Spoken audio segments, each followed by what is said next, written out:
which is going to be an informative and very helpful, amazing session for you guys to learn and grow. Design is not just what it looks like and feels like. Design is how it works. As you all know, UI UX is one of the top skills in demand right now. It has become one of the most sought after roles in the Indian IT industry today. Therefore, not wasting much time, I bid a very warm welcome to our renowned speakers, Miss Adhya Ayushi and Miss Sushmita Cheryl Paul, who took out their valuable time and joined us in today's event to guide us.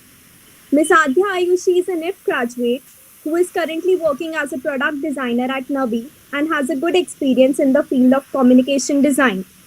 Coming to our second guest speaker, Ms. Sushmita Cheryl Paul, who is also an IF graduate, is currently working as a product designer at Airtel. So without delaying further, I would request our guest speakers to start with their amazing workshop. Okay, so I'll be starting by sharing my screen. So just let me know if any of you are not able to see my screen. Is it visible to everyone? Yes, sir. Yes, Yes, it yes. is. Okay, great. Okay, so okay, I think I'll just hand it off to Shushmita so we can start. Yeah. Thank you, Paki, for such a wonderful introduction of Adya and me. And thank you, Adya, for giving the stage to me. So, we'll be knowing about UI and UX. And let's start with the session and get to know more about user experience. So, hi, all. I'm Sushmita Cheryl Paul. I'm a senior product designer at Airtel. I'm looking at CX products right now. So that's about it about Airtel. So I am a NIFT alumni, NIFT Delhi alumni. I was a communication designer. I completed my communication design there. And from my school days only, I was with Adya only. She was my classmate. And from school, I knew that I wanted to do designing and I wanted to pursue design as my career. And I, from the very beginning, I always wanted to solve problems out there. I was very keen to learn about it. And yeah, previously, before Airtel, I was previously working with Spinny, and before that, I was working in a design house called GDD, where I looked after different kinds of products of Philip, Kenstar, Faber, etc. And before that, I was working with JWT, where I looked after the graphic part of PepsiCo. So I worked with the Lace team there. I used to design the packaging, help with the posters and everything. And yeah, and I was doing my internship in Havas Worldwide. So yeah, that's about me. Would you like to introduce yourself, Adya? Yes. Okay. So, hey everyone. I am Adya. As you guys already know, I myself am a NIF graduate from Fashion Communication Department. And similar to what Cheryl said, we both were there in school together, but somehow I have a different story. I never thought that I had a creative mindset. So I never thought that I could pursue design. But that was where I was fundamentally wrong because as I move further with my life, I realized that design is not about fancy stuff. It is basically solving a problem. Once you know how to do that, you can be a great designer. So I think that's how my journey started. And that's when I decided that I want to take up design as a career. And within a span of 4 years, I quickly jumped from graphic to UI UX. Similar to Cheryl, I started my journey as a graphic designer. I switched to UI UX, and I realized that it's more of a problem solving role. It has some parts of it has to do with creativity, but mostly you need to understand about the user. So that's where I am right now. I'm currently working with Navi as a product designer, and currently I am looking after their backend functionings. So I'll quickly jump on to what UI UX is all about. So let's get our creative brains thinking. So I since we had already decided that it is going to be a create interactive session. So I have a few questions for you guys. So if you can just let me know, I will show you a set of examples, and just either by a raise of hands or you can just type in your chat box, if you can just let me know which of the two images would you prefer using. So I'll just move on with the slides. So as you guys can see, there are two lifts in this image right now. Which one would you prefer using? Either by a show of hands, or you can just write it in the chat box. I think most of the people are saying the right one, Oh, second one. second one. Yeah. Great, great. Okay. Okay. This is one example. I'll show you another example. Um, okay. By a raise of hands or left and right. Everybody can write it in the chat box only. It's easy to look Yep. at. Yeah. So majority of the people are saying that they will prefer the left one Okay. mostly. Okay. And this is the last and final example. Yeah, the right one. They are preferring the right one in this. Okay. Okay. Great. Adhya, Yeah. could you shift to the first example and let them know that why the right one is or the left one is the right choice to Yes. make? Okay. So I think since most of you guys selected the right one, there was a very fundamental difference in both of you, both of these images. If you look at it clearly, they are both elevators, right? They both take you to different floors, but you still chose the right one. Fundamentally, there's a very huge difference in how you experience the elevator in itself. In the first image on the left, you essentially have to open the door, you have to put in the numbers, then you go up, and trust me, the door is not very light. I think all of you would agree to that. But on the right side, you see a door which opens automatically. You don't have to touch it, you don't have to close it, you just have to press one button and you are there on that floor. So I think there is a fundamental difference in how you are experiencing the same thing, but in two different basically experiences. So if you ask me what a good user experience would be, I would say the fundamental difference between how the left lift or elevator made you feel and how the right one made you feel. So I think that's the fundamental difference between these two products right here. Also, I would like to add here Yes. that in the left scenario of an elevator, where you're using three kinds of steps. First, you'll press the button, then you'll open the two heavy doors. It's a three-step to get inside an elevator. Where in the right one, where you can just click button, you just have to wait and just enter. So it's only one step that you're taking. So this is the reason why the experience here will be more smoother and more easier for the people to take. Yes. Okay. Okay. Would you want to talk about this, Cheryl? Yeah. So here, most of the people selected the left one. So the reason why we selected, most of the people selected the left one, because in the groceries, most of us would have seen the bottle sitting in the left side manner. It is sitting. The cap is on the upward, and it is sitting right there, and you just pick it up and take it home. So I And think it has. Sorry to interrupt you, Cheryl. okay. Yeah. So I think it has more fundamentally to do with something called brand recall. So if you know, Heinz is a very popular brand that has been there since our childhood, right? So I think fundamentally you recognize a brand through various shapes and sizes and colors, right? So similar to a Coke bottle. So if even like if you have seen Coca-Cola ads, I think a lot of places just have a silhouette of the bottle. They don't even show the full bottle, and still you know that it's a Coca-Cola bottle. But there are places wherein you would not recognize. Let's say you're drinking Mountain Dew, you might not recognize it by the shape of the bottle because it's not so iconic. So I think that was a fundamental difference between these two images, where people chose to prefer things that they remembered from their past, from their childhoods. So they would prefer to use that because they're familiar with that. This is also another very fundamental rule of UX, which I would like to elaborate a little more on, just in a very brief. If a person is used to using something, that experience becomes very easy for that person to use. Switching from that experience to a newer experience, even for the same product, becomes a little difficult for users. So it's always good to have a standardized let's say flow for our users, or let's say products for our users, so that they don't basically there is no friction for them to use your new product. So I think this was one of the reasons why we wanted to select this example. Also, I would like to add something here, one more point, that most of the people took the and selected the left one, but for a user, on a user experience level, people would prefer to choose the right one, most probably because it's just easy to use.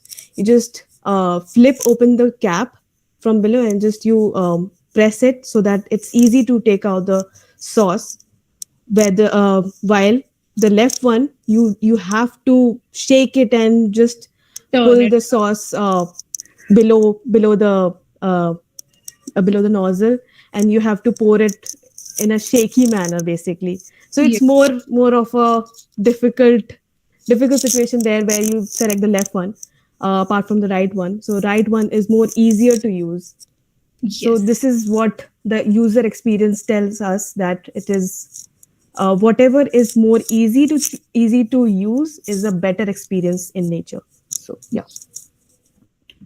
Okay. Coming to the third example, again, why we chose this example was because if you look at the right bottle, which obviously has the same kind of product, you would understand that the right bottle is much easier to use, because all you have to do is push the nozzle and the cream comes out, right? Whereas on the left, you would have to press, you would have to first open the let's say tube, you would have to press, pull the cream out, then you would have to close it and then apply it, whereas the right one is a single step process. So again, as you remove the steps from the user's end goal, you essentially make their experience more smoother. So essentially that's why people prefer the right bottle over the left cream tube. Okay, so any questions that you guys would want to ask, or anything that Yeah, if anybody has any questions from these three examples that we have presented, you can ask. Okay. ठीक है. I'll just quickly move on to the next slide. Yeah. Okay, I would want Cheryl to take this over. Yeah. So, what is user experience here? If anybody would like to add something to what is the question, and what does the question ask here? Can anybody answer and give us some perspective of what they think of what is user experience here? Anyone can answer, any one or two of you, so that it's more interactive for us.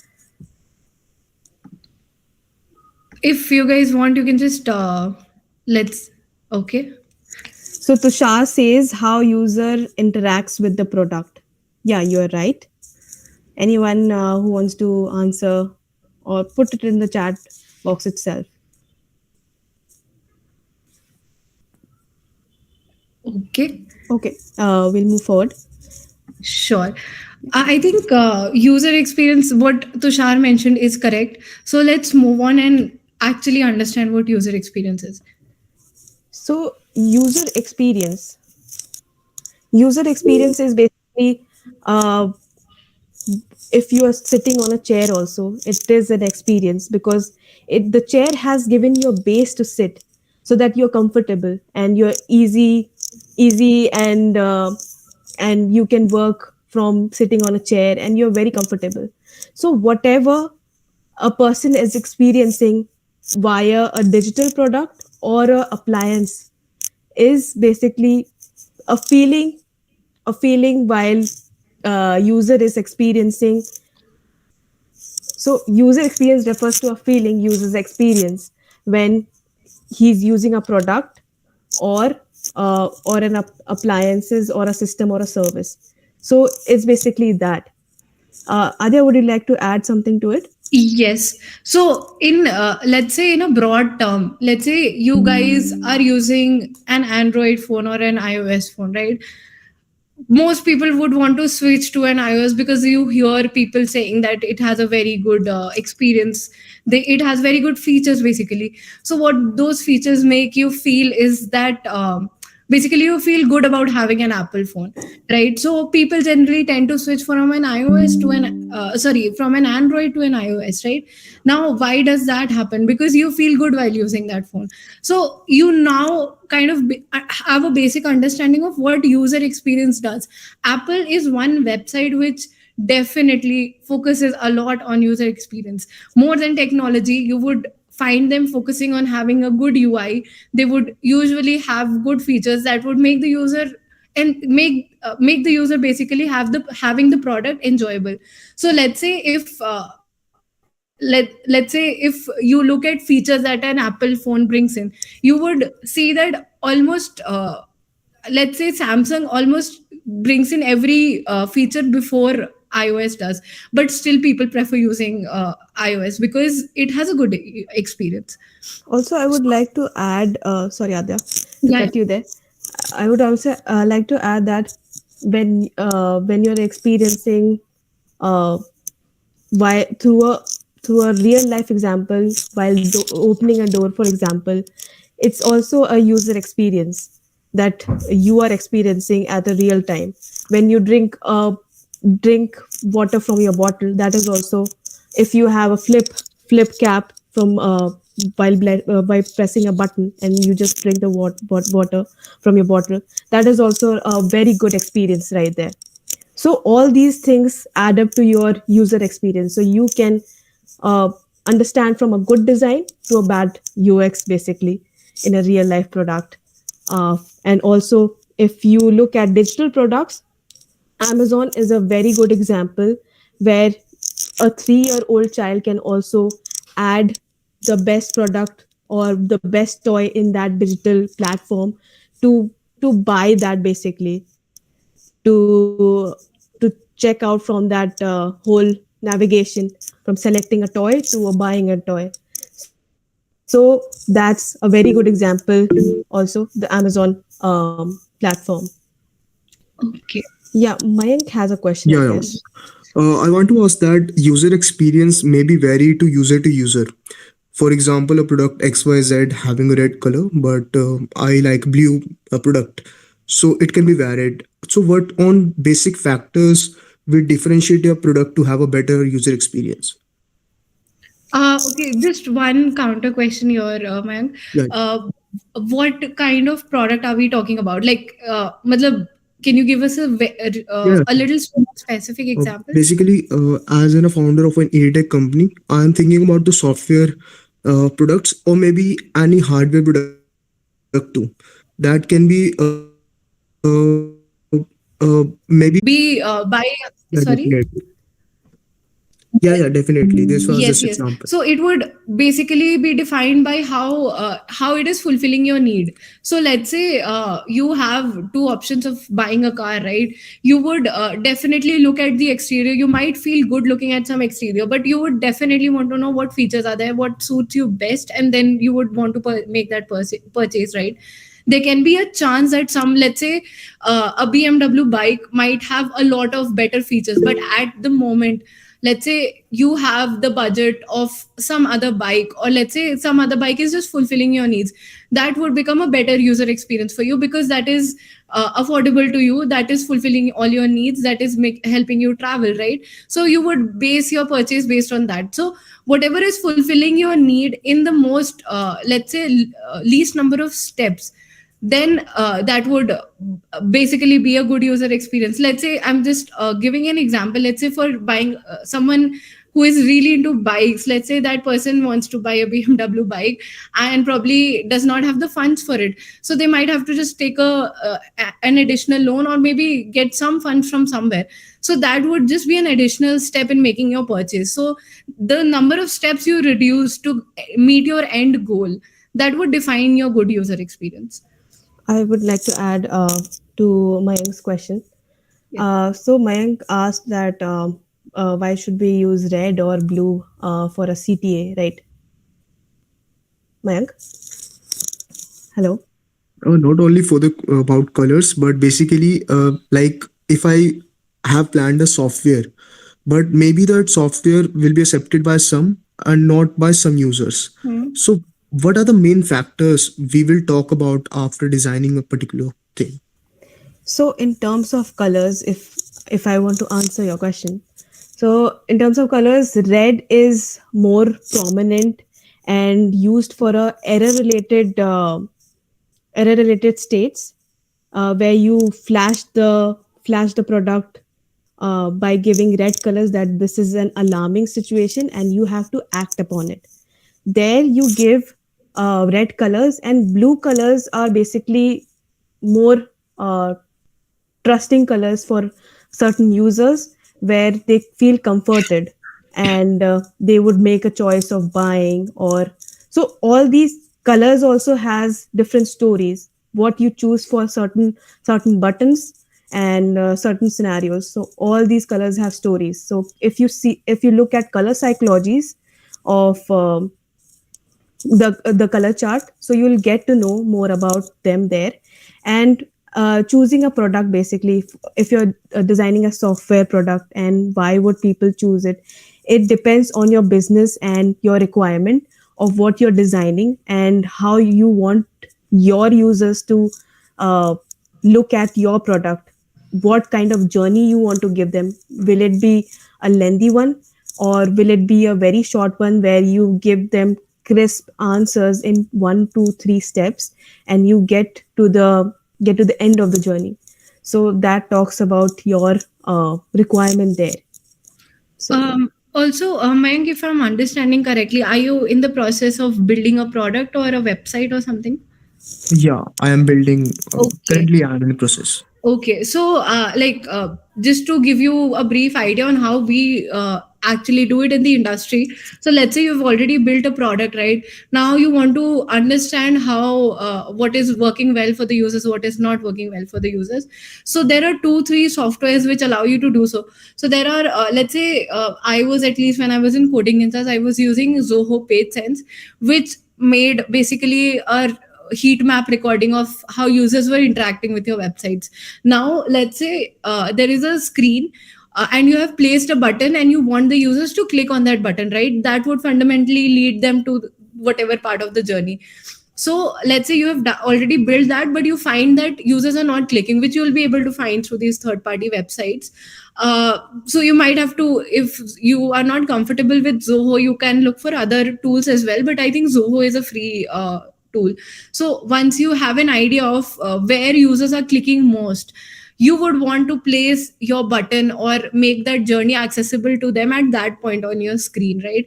So now you're basically taking advantage of the user's behavior. Now, let's say there is a stop presenting button, you want people to click on it, but people are not, and people are clicking on a stop presenting from here. So you would want to shift your main button to the top, so that users are more used to their journey, right? So I think that if you're in the process of building a product, then I think this can help you. So is there, Right. does it answer your question? Yeah, yeah. That totally understandable. Thank you so much for the answer. Okay. Thank you, Maya. Yeah. Okay. Okay. Now, let's say we have. I think you guys might have already gotten an idea of what user experience is in general, right? Now, let's say I would want to ask you guys, if you want to buy an Apple phone, which website would you prefer? And trust me, these are both Apple websites. One is from 1997, one is from the current year. So, which one would you guys prefer? Also, to add here, Adhya, could you go back one slide so that everyone can know what we're talking about? We're talking about user interface, basically. What is user interface? Yes. Cheryl, I think we can come to that after this exam. Okay, okay. Yep. Yes. So you guys, can you guys tell us which example would you prefer? Okay. So sorry. Right one. Right. Okay. So people are used to selecting the right one. Can anyone buy just some estimate of why you would use the right one or why not the left one? I think on both websites you will be able to buy a phone, or let's say if you want to buy a MacBook, you will be able to buy it. But why would you choose the right one? Uh, Basically, I guess right one is more straightforward and it's easier to navigate. Yeah, Okay. you Like you know directly where to click, and the left one it's a lot more effort. yeah, Okay. I think that was a pretty good answer. yeah. Anyone else would like to give it a try? Weber was raising his hand, I guess. Weber, would you like to answer? Okay, because of upgradation in it. Okay. Yeah. Paki wants to answer. Paki just raised. I think in the right website, it's pretty much clear that what we exactly want to buy, we can also see the product easily, and it's easy for us to click on this one thing. And various on the left, we can see there are a lot more things, and it's so confusing when Okay. Yeah. we glance at first. Okay. Garvit also wants to say something, I guess. Yes. I wanted to say like when you're buying a new phone or any product, you will get like the good butterfly type of feeling. And if you look on the left one, we like काफी थोड़ा था ना कि इतना वो ढूंढना पड़ रहा है, ज्यादा मेहनत लगानी पड़ रही है, तो इतना आपको इंटरेस्ट नहीं बन पाता. Yeah. यहीं पे राइट पे आराम से सब कुछ दिख रहा है, तो इंटरेस्ट ज्यादा बनेगा एंड लाइक अच्छा भी लगेगा किसी को लेते हुए. Yeah, exactly. There is one very interesting point that I saw on the chat. I think someone said that the right one looks pretty cool. So I think that is also one very basic UX fundamental. So usually, people sometimes when they focus a lot on UX, they tend to sometimes compromise on the UI part of things, right? Now there is one way the users look at it. Now let's say if you go to a website and you find the buttons very randomly placed, or you see that things are not aligned and things do not look very good, like you already saw on the left website, right? So people tend to think that this might not be good for them. So making it visually appealing, solving a problem is one very big part of it, but at the same time making it visually appealing just enhances the experience. So not having a good UI will in any ways break your efforts to making a very good product. So always that's one of the very critical parts where your user is directly interacting with your product. So enhancing that just makes it just adds a brownie point to your already existing product. Um, Okay. Cheryl, you Aksh- want to add something or yeah, can we? Akshay was raising his hand. Okay. Akshay, you would want to. Add something, Akshay? Okay. Okay. If not, then let's move on. Yeah, yeah, let's move on. Okay. Okay. Now, I think with an example, you guys kind of understood what user interface was. Now we would actually want to make you guys understand what user interface is. So I'll just hand it off to Cheryl to take it forward. Yeah. So, a user interface is basically um, very, the very usual visual aspect of it. So, how pretty your website should look, how easy it should interact or talk with you. So, each and everything comes into a user interface where you finally design your product, how the color should look like, how the button should be placed at the bottom of the screen, or how it moves your eye from left to right. So most probably, if you look at from the very small age only, when you look at a book, you tend to look from left to right. So every time when you look from left to right, you look at how your website or how your interaction with a product uh, product makes you feel, or makes you want to make certain decisions of, do I want to buy this, or do I want to just get rid of the screen. So that is what user interface is. Would you like to add something, Adya? Yes, yes. So, user interface also can sometimes become a little tricky because a lot of places, and it depends totally on culture to culture.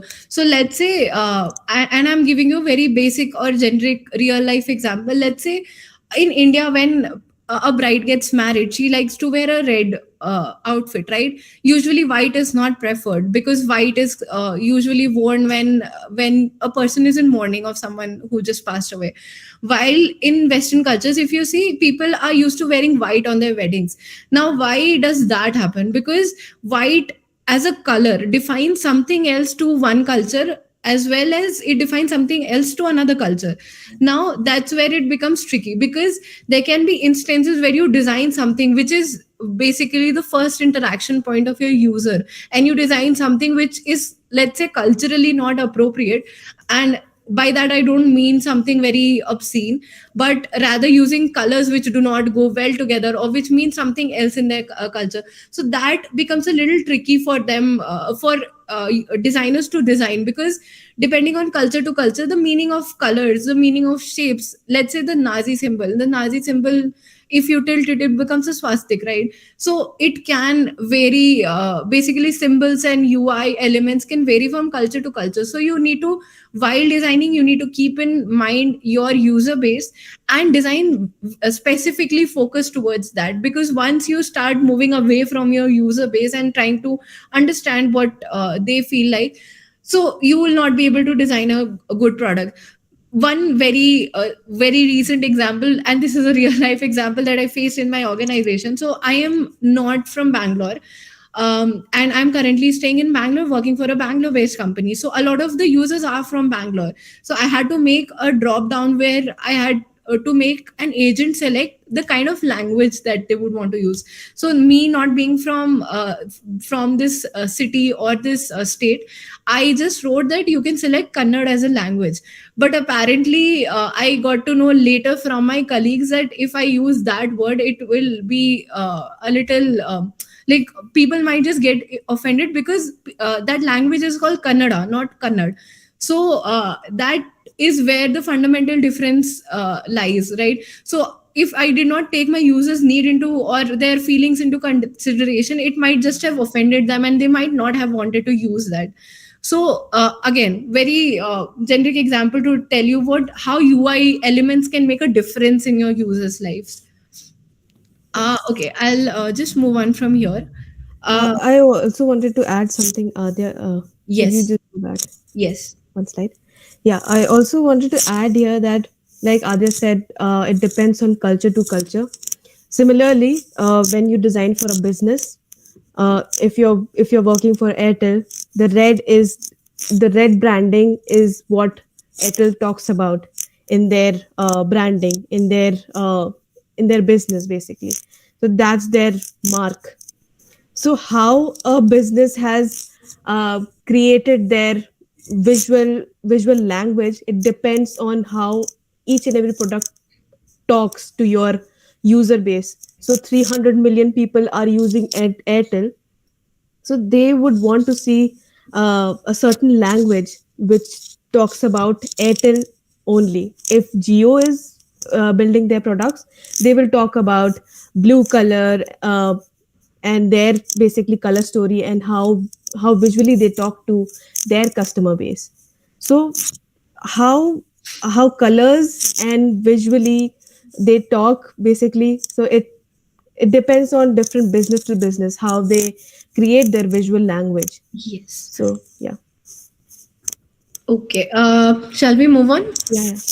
By the way, any questions on UI, if you guys wanted to understand a little more on how it works?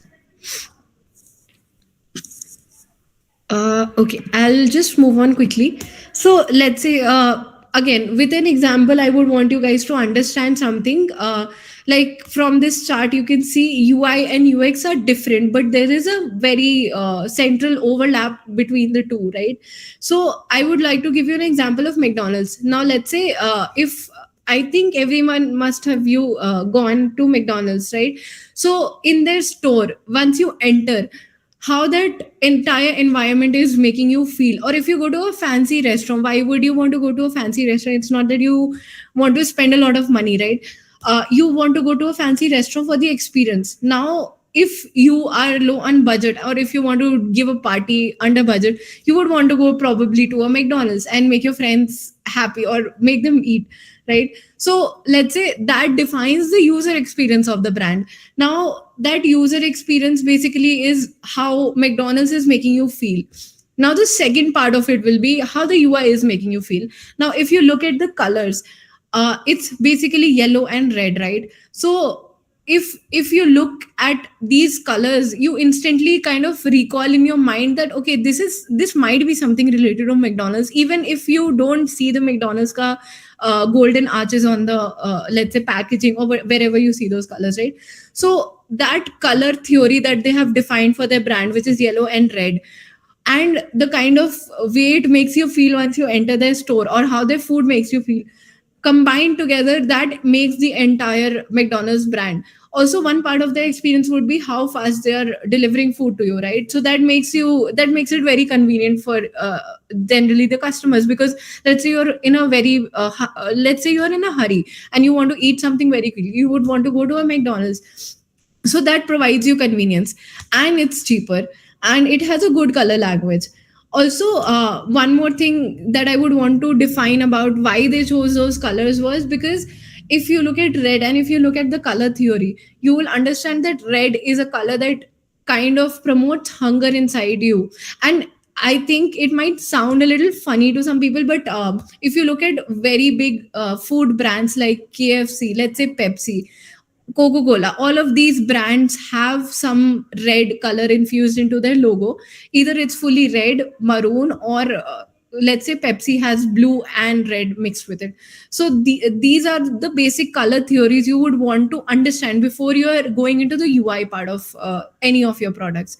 So again, if you guys stick around for the second session, we'll probably provide you with some reference points where you guys can learn about these things. Okay. So I think this is just a meme which clearly defines why UI and UX need to go together. Otherwise, the product will not work out. Okay. So now, since we have already told you guys about UI and UX, we would want to basically show it to you how we can solve problems by using the entire process of UI UX and how the industry takes it forward. So with the help of a problem statement, we'll be defining how step by step we can go ahead and build a product. So, okay, let's get started. So I think I would want Cheryl to take over. Yeah. Adhya, could you go to the previous slide? Yes. So I want everyone to look at the screens, how the screens are designed here. And this is the basically final product that has gone out and people are actually using it. So this is a hypothetical example for now. So everyone, did everyone look, had a good look to this 4 screens? I guess everybody has got a good look at these. Yeah. Okay. We can move forward. Okay. So let's understand how the product is made. The problem here is busy workers and locals lack the time or ability to buy a coffee in person. So the problem let's understand the problem statement in depth here. So why do people lack time, or there is a queue line in a Starbucks, and why it's so packed and people can't order, and they stand in the line for long hours, and they get pissed off and they just leave and buy the local coffee, which is more accessible, and the counter has less people.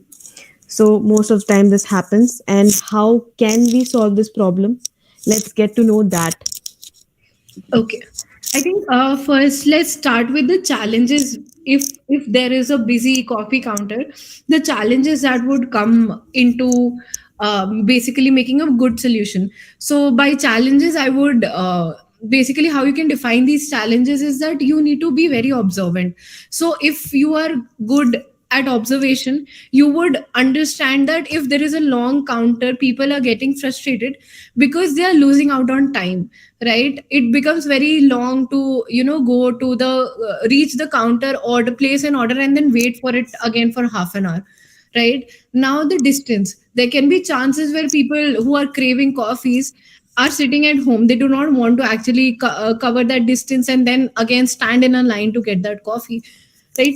The third could be the how the basically the menu is designed, right? So again, in even in a menu you can find UI and UX flaws. So if you all might have gone to some or the other restaurant which has a very extensive menu, but you are not able to find what you're looking for, right? You just have to keep on flipping the pages because there is nothing to guide you on that menu. So again, that can be one another problem that is preventing or making the customers get a bad user experience. Third can be accessibility. So there might be a chance that you are able to provide assistive technologies to your staff to make the entire process better, but since they don't have it right now, it's taking a little longer even for them to take orders from the customer, which is just adding to the customer frustration, right? So these challenges you can just find out from observing what is going on in their daily life. Usually again, even in industry, if you have to find out problems to solve, you need to sit with your users. If you cannot sit with them, at least you can interact with them over a call or over let's say Google Meets, so that you can understand how they are interacting with your product, and it is only then that you will be able to define.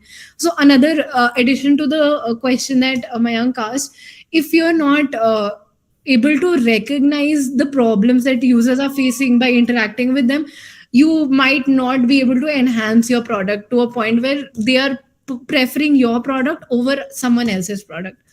So I think I would like to add something here.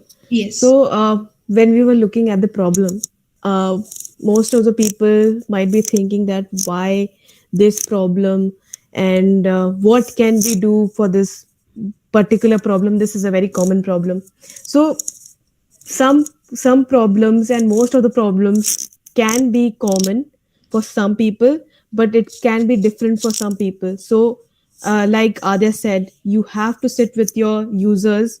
So when you sit with your users, before that, when you study the problem statement has most of the answers right there in the question itself, and you have to create certain questions before you sit with your users, and you have to ask certain questions that what are the challenges that you are facing. अभी क्या हो रहा है, बाद में क्या हो रहा है, अभी क्या फील हो रहा है आपको, क्यों आप परेशान हो रहे हैं, क्यों आपको डिस्टेंस में दिक्कत आ रही है, क्यों आप मेन्यू नहीं समझ पा रहे हैं.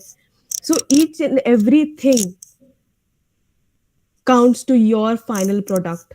What will be your final product? What will be the final product? What will be what you will be presenting to them as a solution? So all these things differentiate from that common products, which are solutions, from your unique product that you will be offering them. So Also, just one more point here. So, let's say if you are able to define your problem statement and your challenges clearly, that will solve 50% of your problems. Let's say if you're able to identify that a person is able to not able to find the correct thing on the menu, and that's why they are getting frustrated, you can go and ask them directly, or you can basically you can hire some users if you want to really test out your products. So they'll be telling you that maybe your menu has very small font size, that's why I'm not able to find things very clearly. Also, it will become really difficult for old people who have glasses, or maybe even for younger people who are used to wearing glasses, right? So it becomes difficult for them to navigate. Now, since you know that the problem was small font size and a very heavy menu, now you'll be able to define that, okay, maybe I need to just make my font size bigger and get a print of it on a better in a better quality, so maybe people will be able to navigate better. So if you're able to define your problem statements and your challenges clearly, half of your problem is already solved. yeah, what just like Adya said, that if you can't navigate through your menu, you can see example for that is best example for that is Zomato. They have this small button where it says browse and you can select from those categories that I want Italian today, I want starters today Yeah. for my certain meal. So those are small. It might sound monotonous to you that this is a very common problem. How would I solve this? But people have solved different, unique problems, solutions to those problems basically. So In fact, each and every problem is very. It should be very unique to you. It should be very personal to you, so that you yes. can give certain unique solutions to it. Yeah. Yes. In fact, the very reason for existence of Zomato was because the founders actually, when they were working in offices, they used to generally order things from different restaurants near them. Now, time and again, what used to happen was they used to give them pamphlets, and they had, like, let's say 10, 20 pamphlets, and now they were not able to decide what they wanted to eat.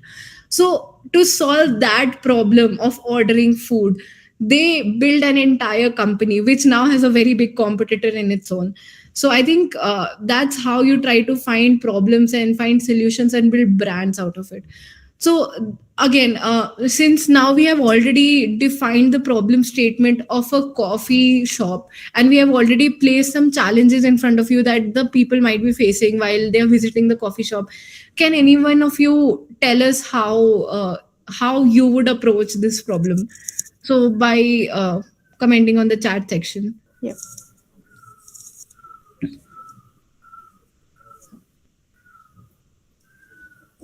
Okay. Anyone would want to answer this question? Yeah. How If would you? It can be very simple, also, guys. You can answer anything. We'll come to you, and it will be helpful to others. It might be helpful for other people. It might be helpful for us also.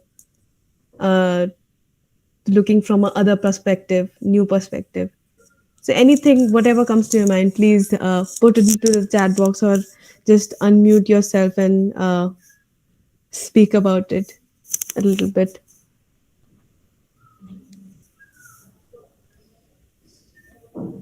Anyone?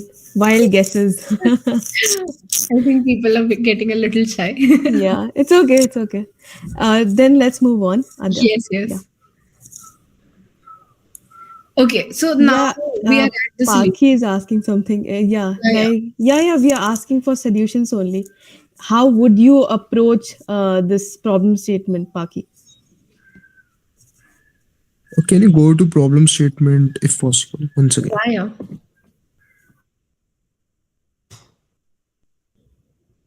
You can refer to a website or a particular application in which we can just show up the items of the local shops, and Hmm. with that he or she can directly add item to the menu, Hmm. and from there, after the payment, he or she can buy. Yeah, that's correct. Mm, Uh, this I think for this problem statement we are having some apps. Then what's the use of just getting it on into again? We do have apps like Swiggy and Zomato. I'm not getting exactly what you want to ask. So, in some restaurants, basically, um, certain restaurants are really famous, like McDonald's and what are the more food chains that you would like to see? Yeah, Barbecue Nation. Barbecue Nation is very much full with people, and people want to sit and eat of sorts. And yeah, Barbecue Nation has also their specific app where you can book your timings for 15 people or 20 people, or you can get it delivered to your home also, certain packages that they have, because it's that demand in demand, and people have a very long queue. So the this app is basically this problem statement is basically targeting those kind of food chains or specific restaurants which have grown over time. um, Also, that just to add on that, let's say there are a few very, very popular restaurants which are a little, let's say, let's consider it to be high end, right? Those restaurants usually do not want to either be on Swiggy, so they have to have some exclusive space. Now, one more thing, just want to add on the same thing, that uh, while designing, you definitely 90% of the time have to consider your users, but 10% of the time you might also even have to consider what your business wants to do. So let's say being on Swiggy and Zomato is making you have to give a certain percentage of your sales to them, because obviously they are providing you a platform, right? But since the if the business does not want to give that 10% to that other third party, which they can build on their own, right? So in those times you would have to consider a business's request, and based on that you will now find your user base, you will now define problem, basically define challenges and try to solve it. So I think at times you need to take your business needs also into consideration, otherwise that business might just fall apart. So that's why we took up this problem statement. Also, we wanted it to be a little more generic, and something which you guys might have related to, so or might have experienced in day to day life. So that's Also, why, huh? you might have experience in your hometown also, when you go to a nice restaurant or a niche restaurant. You might have seen in some of them that they have certain tables, and they have this tablet kind of thing where you scan your phone and you can just order via the website opens, and then you can, through that app, then you can place an order, and then after eating you can pay also via that particular platform, and you get the receipt. So it's that kind of problem statement where we are talking about. You just have to be sitting at your place and ordering and getting, uh, feeling the basically whole journey and completing your experience, sitting there with your friends enjoying, and just check out and get the receipt, and you're just free. So it's a basically contactless or hassle free kind of seamless journey that we are talking about here, that could come out of this problem statement. The problem, uh, for each and every one of you, this problem could be from a different perspective, and it could be, and you could be having different solutions to it. But yeah, so reason why also we chose this problem statement, so that we also get to know how this problem statement could be unique in different perspective. So yeah. Yes. Also, people, just to add on that, people tend to have different solutions. Maybe I might think about something in a different manner, and Cheryl might think about it differently. But what would define that my solution is better than hers? If someone is able to, if I'm finding that the users are finding my product to be more simpler, that means maybe my solution was a little better. Let's say Swiggy and Zomato both do the same thing, right? But still people do prefer one over the other. Now it is not necessary that what I am choosing, Cheryl might be choosing the same thing, but still, if I feel like Swiggy works better for me, I would tend to choose Swiggy over Zomato every time. And if Cheryl feels that Zomato works better for her, she would tend to use that. Now, what kind of problem am I solving, and for what user base also defines my success? I think there are some questions that are. Yeah, Harshit is asking some questions. He's raising his hand. Harshit, do you want to add? Hello. Hi, Harshit. Hello, ma'am. I'm just saying that maybe a chatbot would be a right solution for that. Oh, Yeah, it could be. It could be. Very nice observation, Harshit. Even Just my Paki thought. had a very good observation that why should we solve this problem, because most of the people have solutions around this. So each and That they will have their own number, and if you WhatsApp then their chatbot, the menu will come over on our screen, and we can order through that yeah. yeah, exactly. chatbot. Very new perspective. Thank you, Harshit, for Thank you, ma'am. giving such a good idea. Okay, I think without wasting time, let's move on to the solutioning part of Yeah. it. So here, just before I hand it off to Cheryl, I would just want to elaborate a little more. So here, step by step, we'll be. It can be that our solution is very good. It can be that it is average. But here we want to show you guys how step by step you can expect an industry to work like, so that you get to the final solution. So Cheryl, you can take it up from here. Yeah. Uh, could you go to the next screen where we talk about the Yes. process? Yes. So in the user flow, after you have done your user research, where you talk about the challenges and make a persona, then comes the user flow. You tend to make a pattern where you talk about how the app will actually function and how many steps it will have. So from opening the app to log in to homepage, this is what a user flow is. Yes. If you can Also, see. just to add on to this, let's say you guys see, let's say 10 to almost 20 steps here, right? Now, let's say this gives me a very clear picture on how I want the user to behave while he's going on the app, right? Now, from here, if you look at these two steps, now I see that there is a scope that I can just merge these two steps together so that it comes into a single step, and from 20 I can just reduce my steps to 19. So now I would just reduce the distance between the user and the end goal of the user, right? So that would again enhance my experience of the product. So and also adding just elements like, if the order was not placed by the customer, giving just a small nudge to the user. Okay, we are sad that you are leaving. You guys might have seen something like this on your screen sometime.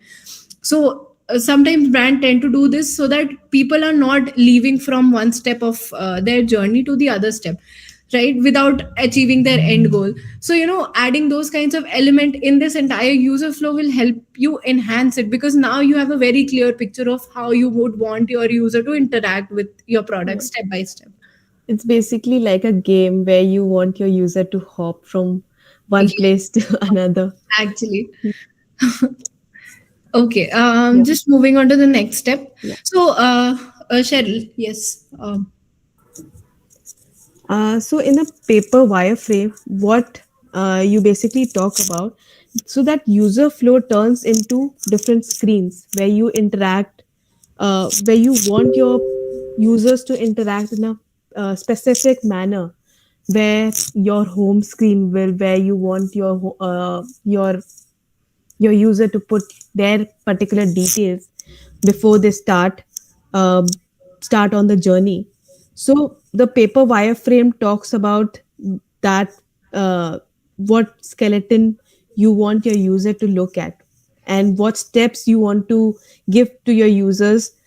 So from homepage, you want them to hop to a particular item, and with that item in that second page, you would want to give similar products that the user is looking at. If he has selected a hazelnut coffee, and in that particular page you can give similar kinds of coffee selections, that you have similar options to this. And then you can give the third screen that, if you want to check out what other things that you want to buy. So each and every step talks about the story that you are building in each and every step. So the first page is the home page, that my home looks like this. And second is, ठीक है, अब मैं एक particular चीज दिखाऊं कि ये बहुत ही अच्छा चीज है मेरे मेरे रूम में। उसके बाद नेक्स्ट में मतलब ठीक है, अब मैं नेक्स्ट में एक पर्टिकुलर आइटम सेलेक्ट करता हूँ। एंड देन थर्ड में मैं पैसा दे करके मैं वेट करता हूँ कि या 22 minutes are getting over, bring the stuff to me, and I'm going to drink it and I'm going to push off. So yeah, so this is like a basic steps, that a story that you're creating. For with this example only, I want to add something to it, that I want to create a picture in your minds, everyone, every 14 of you people, that जब भी कोई घर पे आता है, the entrance gate is the home page for you, the home step, मतलब home hall जो होता है जहाँ पर तुम गेट खोलते हो।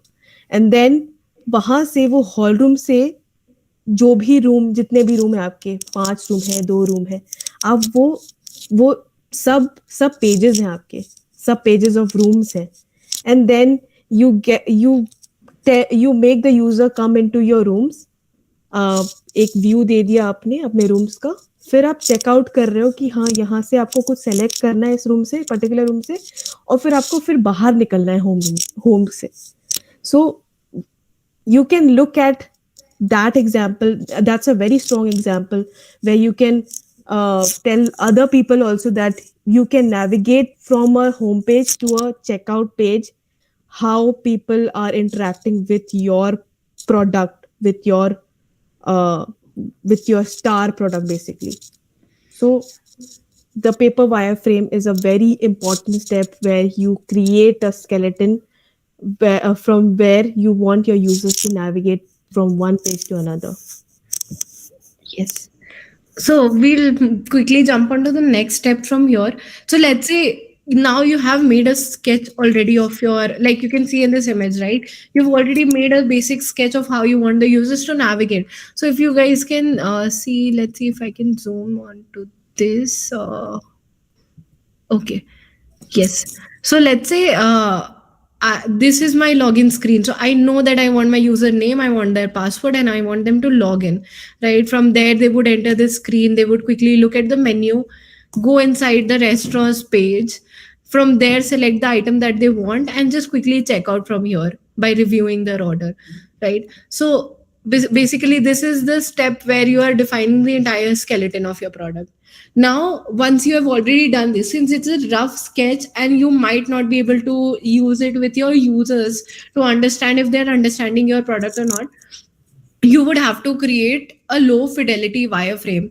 So basically here what happens, now you already created a skeleton, you are making a digital version of that skeleton. So by making that, what it essentially does is that now you have a basic prototype which you can probably just test it out with users.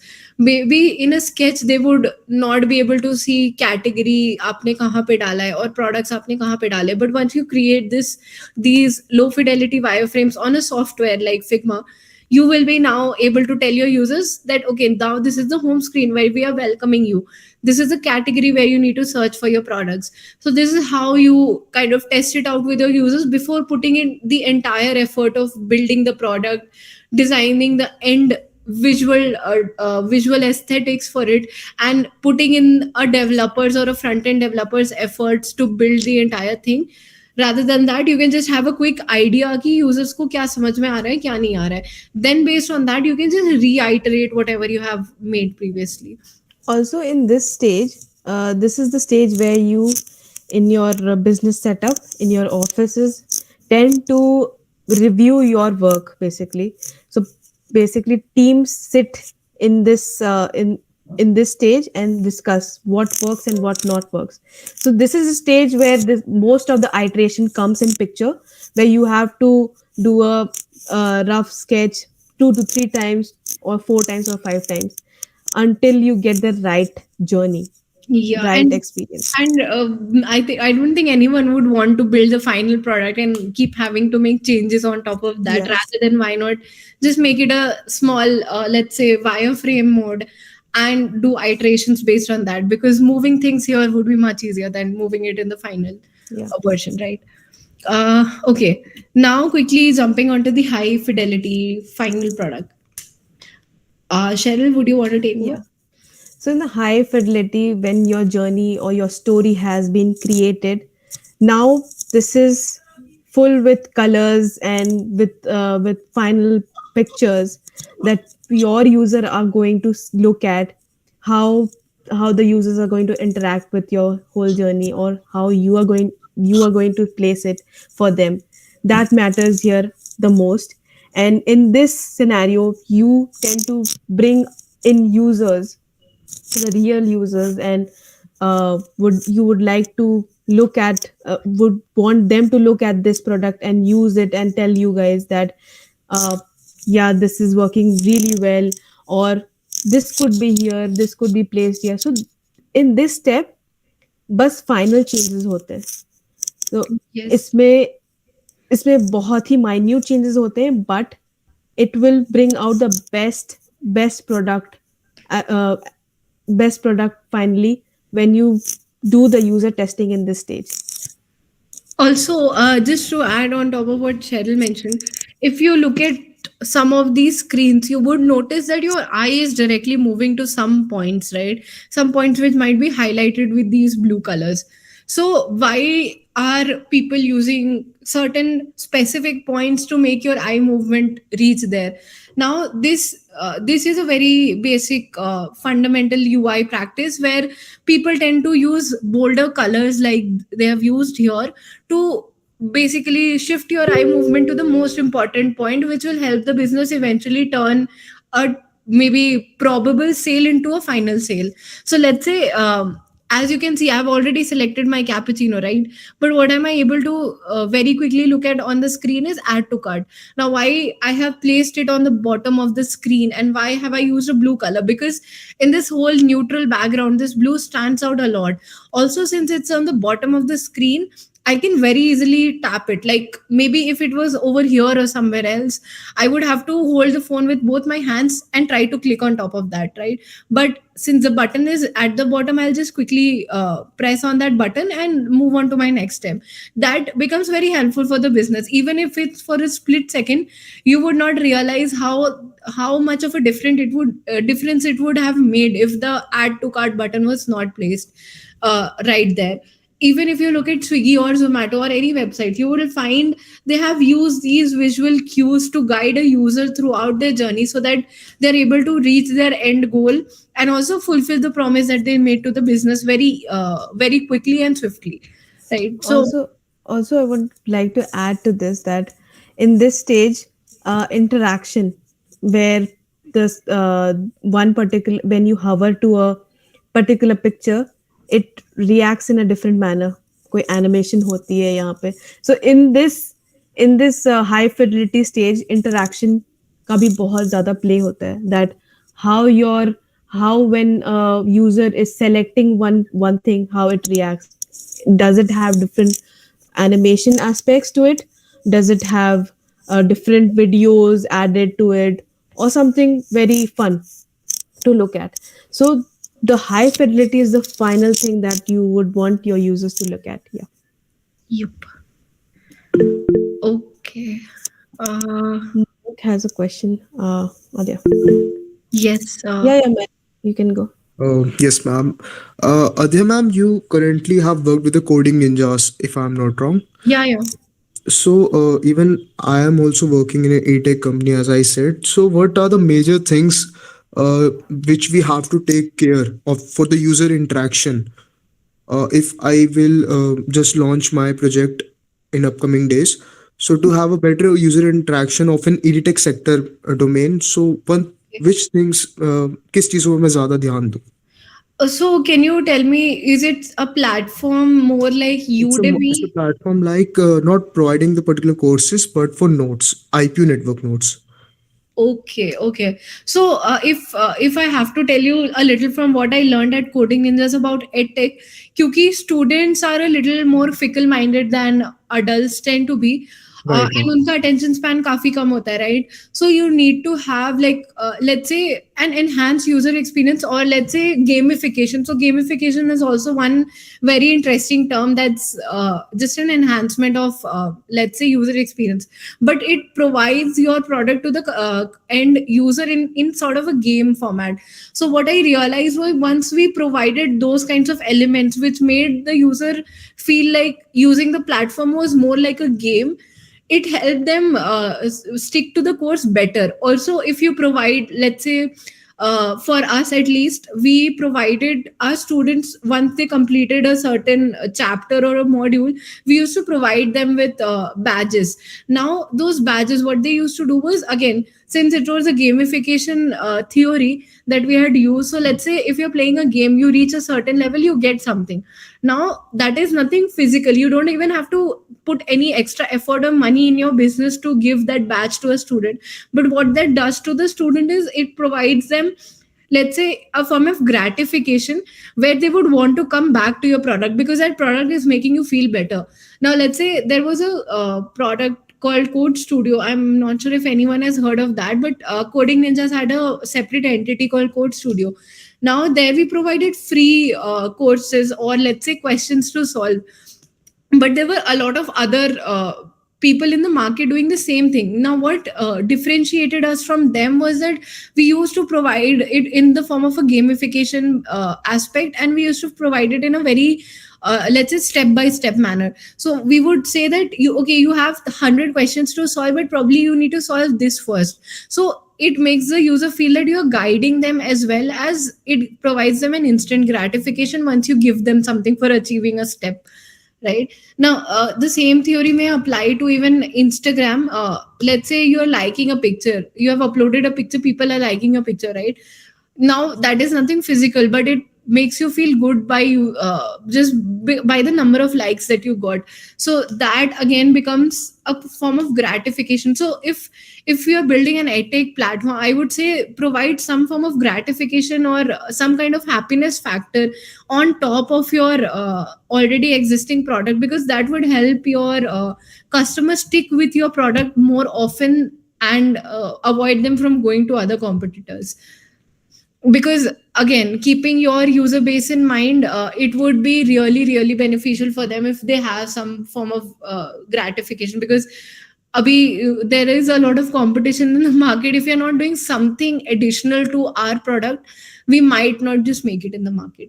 Definitely, I'm getting your point. As the Coding Ninjas is also my competitor, if I put up the my courses of Mhm. BTech, and the audience is almost same. Yes. I'm also targeting the BTech IP network, and Mhm. Coding Ninjas doing the same. Yeah. But majorly, as I am new in the market, I am for having a better experience. I am putting up the notes only factor. Okay. But notes are also in the right systematic way as Coding Ninjas courses are.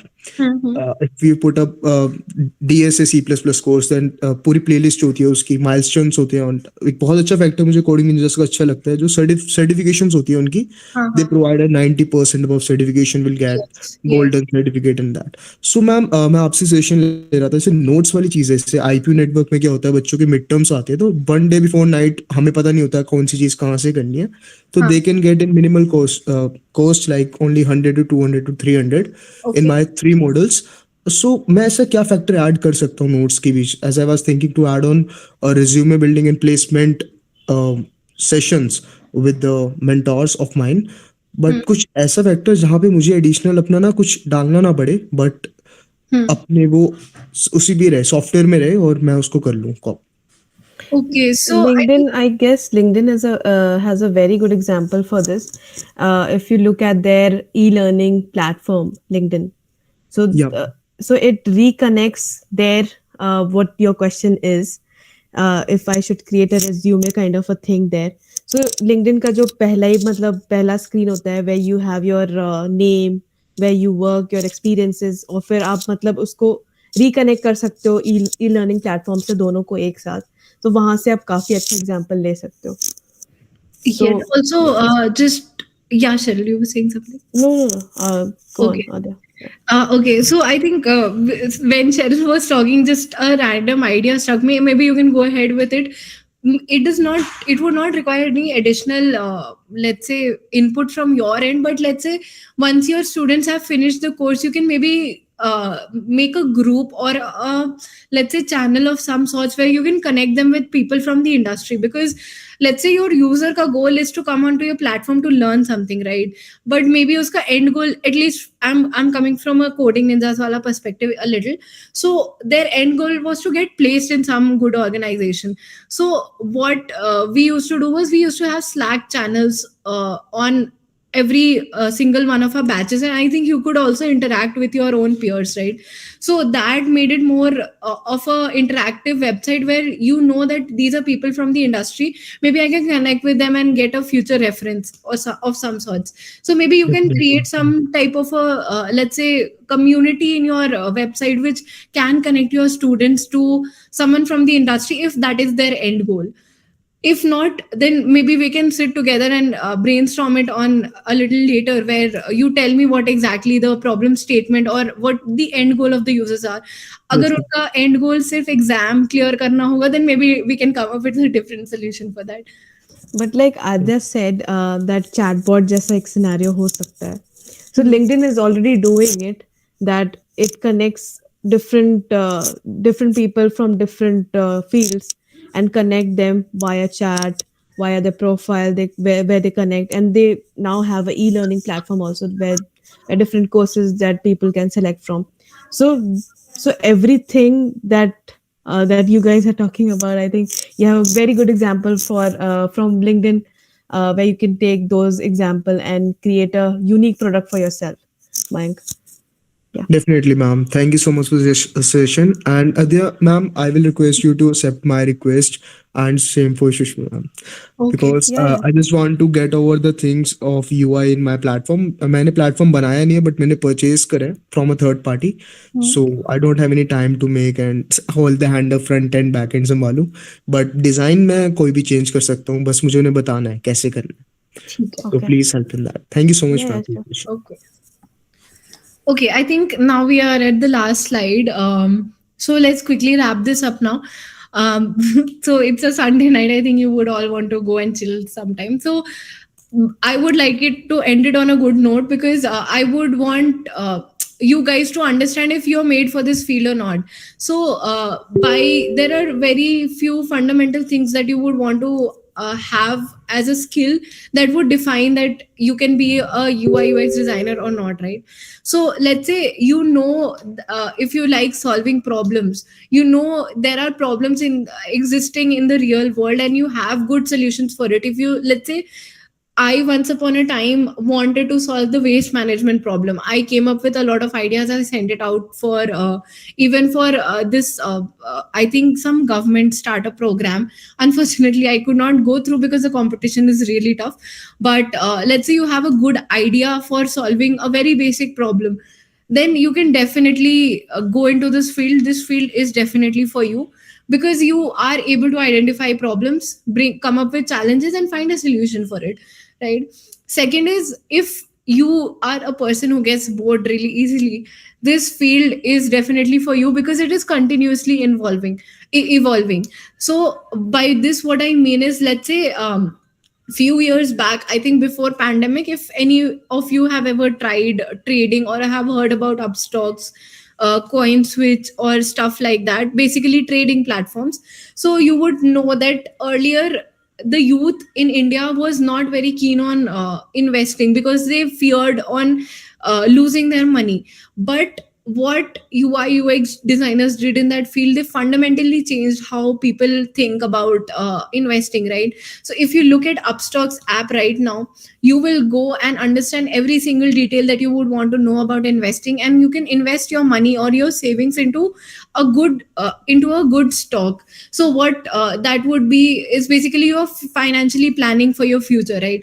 So Upstocks or Grow or Zerodha, apps like these came into picture and helped our users or the user base to understand what trading was and not to get scared of it. So being scared was one of the most biggest pain point that designers and businesses wanted to solve, because if people are investing in some company, that company is definitely getting funds, right? So companies wanted to solve that problem, and people came up with a solution for very easy apps that will help you invest. So if you look at the data also, I think somewhere around 32 lakh new accounts were opened since these kinds of apps came. And this fundamentally was a very big shift in the trading industry, because a lot of people were opening their demat accounts. One more example can be UPI, right? UPI fundamentally changed the way India on a whole is making payments. Earlier, ATM used to be one of the places where you would go to if you had to spend a lot of money, right? But in people or designers who knew how to solve that problem came up with a solution for UPI. They made platforms that are so easy for you to use. You just have to scan, put in the money that you want to pay, and you don't even have to wait for the change from that person. You can just give it away, give to the smallest paisa that if you want to, right? So that fundamentally became very easy for making payments, and that's why people shifted from making physical payments to making digital payments. I really wonder how many of you last time used cash in at least in the past 2-3 years. I think it's been a very recent shift, but that's a very good example on how it's a constantly evolving field. Maybe after UPI you can get another better solution for making payments. I think recently there have been talks, and I think it's been released also, where you can make the UPI payment offline just through your number, right? You can also use your UPI to withdraw cash, although it's not very popular right now. But I think UPI came with a problem of, let's say, places not having internet were not being able to use it. Let's say people in rural areas were not able to use it. So people found the problem, they found a solution. How could they have solved it? Through a tower network, or let's say some other network, right? And they solved it through that. So that essentially, let's say, did not might not have involved the entire UI UX process, but some at some level it did involve a problem solving, right? So it's a continuously evolving field. You never know where you'll get an opportunity to work as a designer. Yeah. And And UI UX, yes, sorry, and also, no worries. Yeah, and then also in UX and UI, you keep your ideas are like gold, and each and every idea is considered and placed at a very high point, and people actually would want to value your ideas, and you would want your ideas to grow and look at it on a bigger scale. And I always wanted my product to flourish and look the numbers of how many people are using it, and I dreamt of it, and I can actually see it right now happening. And when you design a product and you see the results, you're actually happy that my dream came true. So actually dreaming and thinking of bigger ideas, thinking of wild ideas, it's it's not it's actually a very good thing in UX and UI. Basically, people actually value and respect your ideas and your opinions. So yeah. also, just to add one last point to this session, I think UI UX designers are constantly, along with developers, obviously, are constantly shaping the future. Why is because if you look at Meta right now, you might have heard about a lot of experiments that they are doing with, let's say, the glasses, or let's say the metaverse. So now people have shifted from radio to televisions to mobiles. Now we are shifting to another environment, digital environment, which needs to be designed for the users, right? So the entire metaverse would have been designed by some of the designers sitting at Meta, right? Now, to understand how Meta is making you feel about that virtual reality space is going to define how we are shaping our future. A lot of people, I think, one again very basic thing that people are scared to do right now is, uh, people are a little scared that technology might just take over humanity altogether. That's why people have a little bit of hesitancy to shift to that virtual reality environment. But maybe in future it becomes as common as having a cell phone in your hand. So if you are a good designer, you will definitely be shaping the future, and you will be defining how people are using different products. So I think this field will then define how much further you want to go in life. So I think that these are few of the basic things that would define if you would want to go to a UI UX industry or not. Also, I would want everyone to pitch in questions and tell us more about how you feel and how you felt about the session. Please, you're free to unmute yourself and speak about it a little bit. I think it was wonderful. Like, According to I'm me, very interested in UI UX, and I didn't have any idea about this thing much, but I think I'll be pursuing it further. Oh, that's great. That's great, and for Paki. me, it was also very nice because I came to know that I was missing some points in my project. So now I'll further garnish them. Thank you so much for the session, ma'am. Thank you, Mayank. It was Yeah, ma'am, it so. was a great session. Thank you, Garvit. If anyone of you have any question, please keep a note of it. I think Adhya will be taking, and I think I will also be taking a second session for those answering your questions. If anybody has some urgent questions right now, they can ask right now also. So I think before you put in the questions, I think we can come up with a small, let's say, kind of a project or something that you guys can solve, right? So let's say we can do this in the next session definitely. So if you guys want to, and if you're really interested in that problem solving methodology, you guys can just come up with, let's say, random 5 random words and try to build a problem statement and define the challenges and how you would solve for that. Let's say you don't have to build a UI or a UX or even prototype for that, but how you would define the question or problem statement will also define how your solution is coming, right? So maybe you guys can come up with that in the next session, and we can discuss it. It will be a really interactive session if you guys can come up with that. Yeah. So I'll just quickly write it down. Let's say what you guys can do for the next session, and we can discuss it in brief then.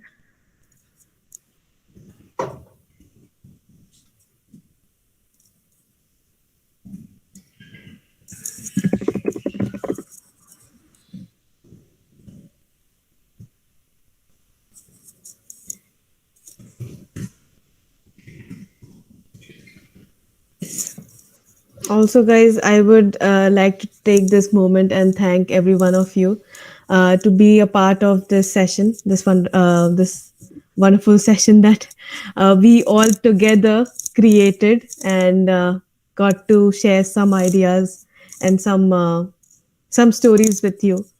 And thank you all for joining in for our session, Adhya and me. And yeah, it was a wonderful platform to be in. Ma'am, can you please repeat the question again, ma'am? Our Yes. work, our work. Okay, yeah. I think it's in the chat box. Yes, so basically, Harshit, I would like for the next session to make it more interactive. If you guys can come up with 5 random words, create a problem statement out of it. Let's say you have, for us, let's say we selected coffee, time, traveling, and office time, and some other word, right? To combine and make a problem statement out of it. So if you guys can come up with something like that, define challenges that you think a person might be facing within those 5 words ka boundary, and then come up with a very basic solution. You can just write it down in 1 or 2 lines. So that should be fine. So we can make it an interactive session in the next session. And also I would also want you guys to understand in the next session how what all different types of roles you can get into to if you're looking at a UI UX industry. So I think we'll also be defining those to you. Thank you, Adhya and Sushmita, for this wonderful session. I hope all the participants got to learn a lot of new things. I also got to learn a lot of things from this session. Thank you, and looking forward for the next session with you. Okay. Thank you, ma'am. Yes. It was really a very nice session. Thank you. Thank you, Harshit. Thank you, Paki. Thank you, everyone. Thank you. Thank you, ma'am. Bye. Good night. Thank Good you. night. Good night. Also, IST would be happy to conduct more such workshops to move forward towards our goals and explore various fields of technical education. So, we thank all of you for joining us today and being a part of this wonderful workshop. Hope this session was really helpful and you guys learned many things to go forward in the field of design. Thank you. Thank you, Paki. Thank you. Bye. Thank you. Bye. Bye.